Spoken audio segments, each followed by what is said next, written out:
Vulnerability. A good man will find vulnerability in a woman attractive, and not just that, he will not take advantage of her. And not just that, he's gonna want to help her. He's gonna want to support you. He's not gonna get angry at helping you. He's not gonna resent. Whenever you need help, he's gonna be there for you. Whenever you need an extra hand, he's gonna be there for you. And they like that because men want to help women for the most part. They're wired to want to help because that's when they show their strength. When it comes, if you're too in love, if you're too invested and never leave him, you never leave, and you're not gonna do it. But if you've been visualizing at any moment you disrespect me, if you've been visualizing that, to leave whenever somebody disrespects you, which is something that I recommend you do. When a moment comes, you will leave, and you will show him how strong you are. It's just that simple, okay? So always be willing to walk away. Have that mindset ready, and once you do all of this, once you know what you're willing to accept and what you're willing to not accept, that it's gonna change your vibe. It's gonna give you swagger. You're gonna have a certain confidence to your character, and it's gonna give you more charisma because you just have this willingness to walk away, and a man can sense it. Look, people, okay, I am not telling you to suck his dick, but if you're gonna do that shit, before you suck his dick, kiss everything around him except his dick. That's right, ladies and gentlemen. So that means you kiss his inner thigh, you kiss his belly button, and everywhere but his dick, okay? Because what that does is it creates that kind of anticipation. And it makes him say, God damn, man, suck my dick, man. You know what I'm saying? So just kissing around his dick. If you're the type of woman that never gives your guy distance or space periodically, he's gonna grow way too comfortable with you. He's gonna grow way too comfortable. You have to give him that space. So that means this: if you live with him, and a big scenario that people tell me is that I live with the guy and I can't do that. Okay, if you live with the motherfucker, what you gotta do is do things outside the house, or do things on your own and say, I gotta leave me alone for this amount of time.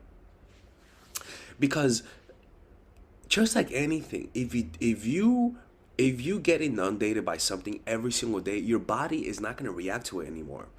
If I smoke weed every single day, every day that I smoke, I'm gonna be less hot. If a woman sees another guy trying to get his guy, she's gonna want him even more. Even though she was bored of him, but as soon as she sees fucking Becky the bitch trying to take my girl, all of a sudden you start becoming more emotionally engaged.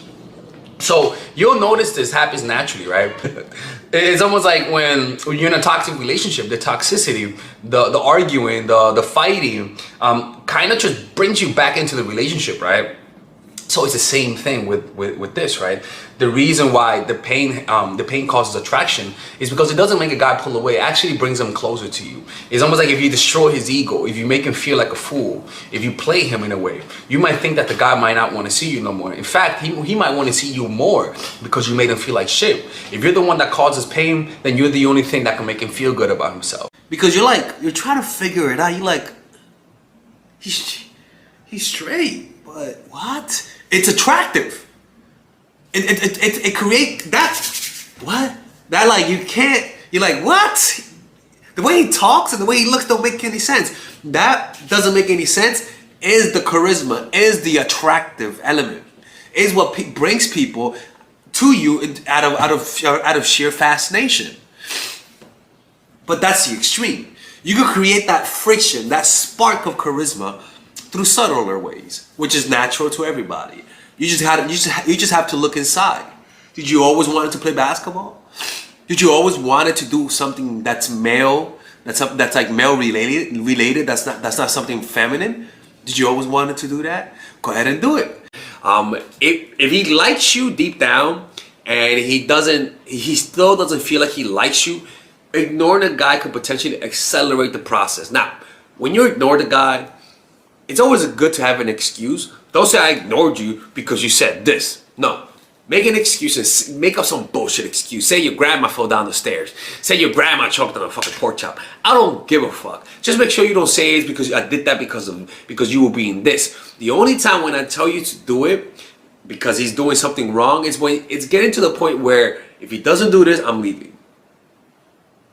right? And so you pretty much let him figure it out himself. And if he likes you, he will. And if he's a narcissist, or he doesn't like you, he's not gonna figure it out. And it doesn't mean it didn't work. It just meant that he doesn't like you enough to figure it out. He spends time with you doing simple things. I remember there was a girl who I was falling in love with, but what we would do, we would just spend time together. We would like, you know, I would go to her place. We would have sex all day, don't get me wrong, but we would like do homework together. We would read together. We would, you know, like just, she'll do work, and we like spending time with each other. Like we just did things together. And in the beginning, it wasn't like that. But after that, I just started liking her. You know, I started just spending time with her, right? I was invited to do this together.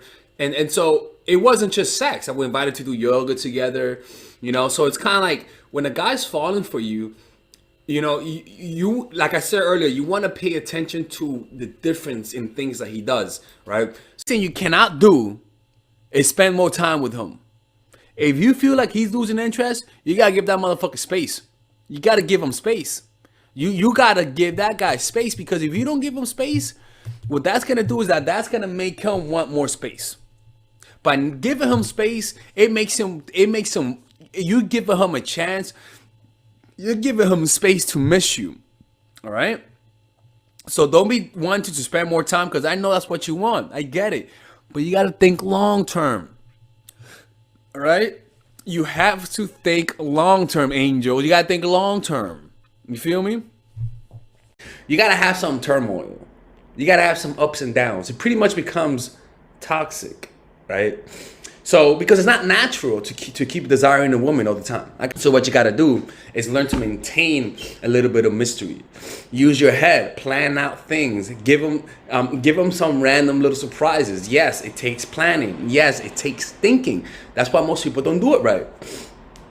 So from time to time, don't text him back on time. As long as, this is the key though, there has to be trust between you guys. I'm sorry. You guys have to trust each other. Because if you do this and there's no trust, he might think you're cheating. Like, that's the kind of trust I want. I don't want the kind of trust where we're like, oh, this bitch is gonna do this shit now. No, I want the kind of trust where he says, okay, I know she's not banging her personal trainer, so what the fuck is going on? Like, sometimes showing that you're in pain doesn't make him want you more. It makes him say fuck. It makes him confirm what he might be feeling, which is, man, this girl doesn't give me space. You see what I'm saying? So over the years, you got to let the guy know that you're going to be okay without him. You got to, from time to time, communicate to him that if he ever wants to leave, just leave. By saying stories. Just say, hey, my ex, yeah. You know, I always told him that if he wants to leave, leave. It hurt, but I'm able to get over people. You got to communicate to people that you're able to get over people. You see what I'm saying? But it is what it is, man. If you feel like he's pulling away, you pull away. And that's how you deal with these kind of guys. It's not putting more pressure. You put less pressure and you let them be. And sometimes that means that they'll never come back.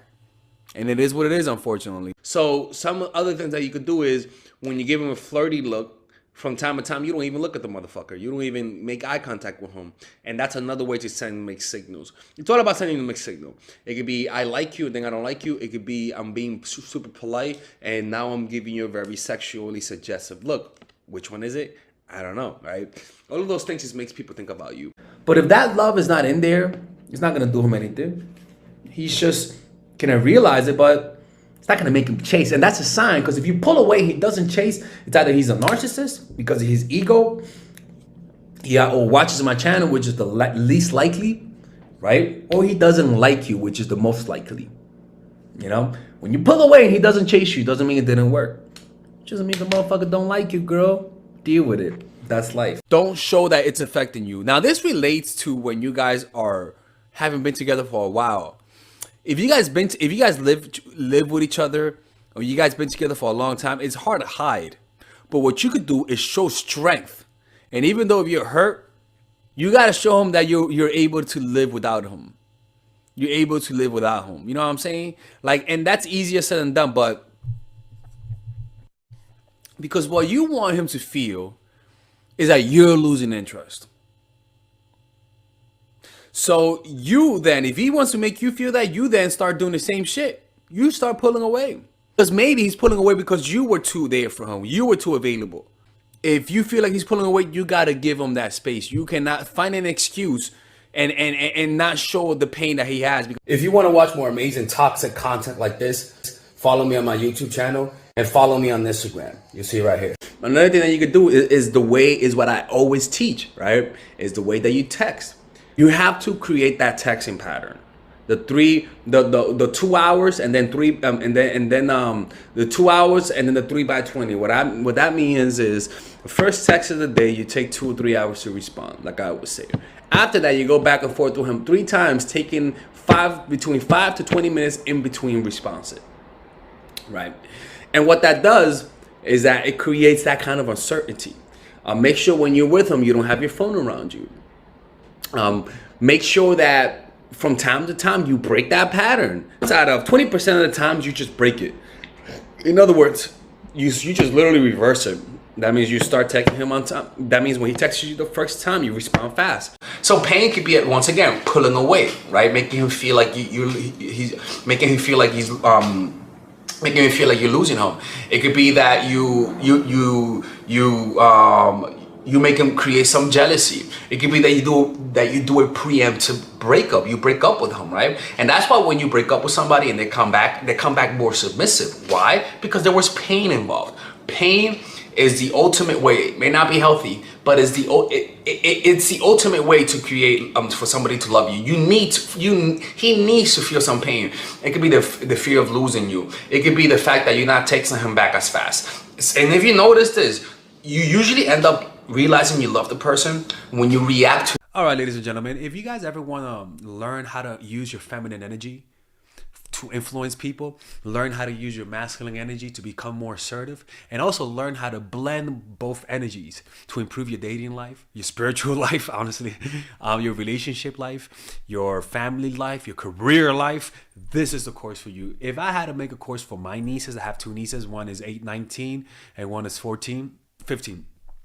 16. Holy shit. Oh my God, he's a bad fucking uncle. He's a bad uncle. Get him. Shut up, Melissa. You should get this course, right? And this is the course that I will make for them. So, for example, watch the curriculum, right? In the first week, we're going to be showing you how to establish a strong masculine foundation without letting it hurt your feminine energy.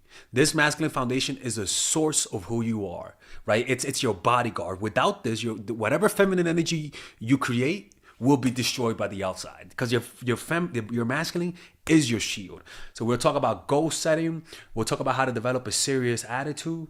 We're gonna be talking about how to use more logic, how to use more goal-oriented behavior. It's more how to be a man, Now the next one is how to embrace the feminine energy, right?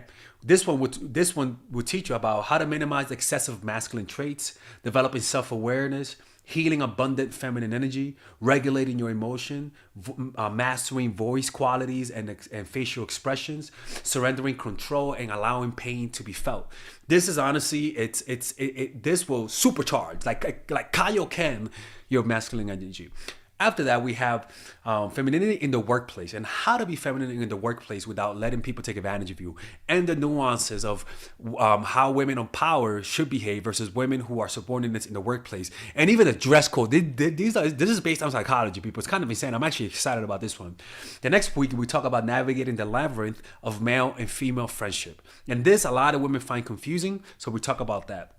And how to identify envious friends, how to identify the good friends, how to keep male friends, and how to keep female friends. Week 5, we talk about how to release the burden of the past and stop and destroy mental projections. This is actually really powerful. And then week 6, we talk about how to increase your observational power so that you could read people better. And we have a bunch of bonuses. The course starts at $99, and you guys can pre-order the course today at $69 before it goes out. If you're watching this, most likely I'm in the meditation retreat, so I will be praying for all of you guys. And just click on the description down below of the video. Right there, you'll see it, and you could pre-order that course. It's gonna be out by the end of next month or the beginning of February of March. One of the two, people, because I have a 10-day retreat to do, and I want to finish the course after the retreat, because I think the ideas are gonna be so much better. All right, man. I'll see you guys later. Pre-order, man. I'm closing the channel.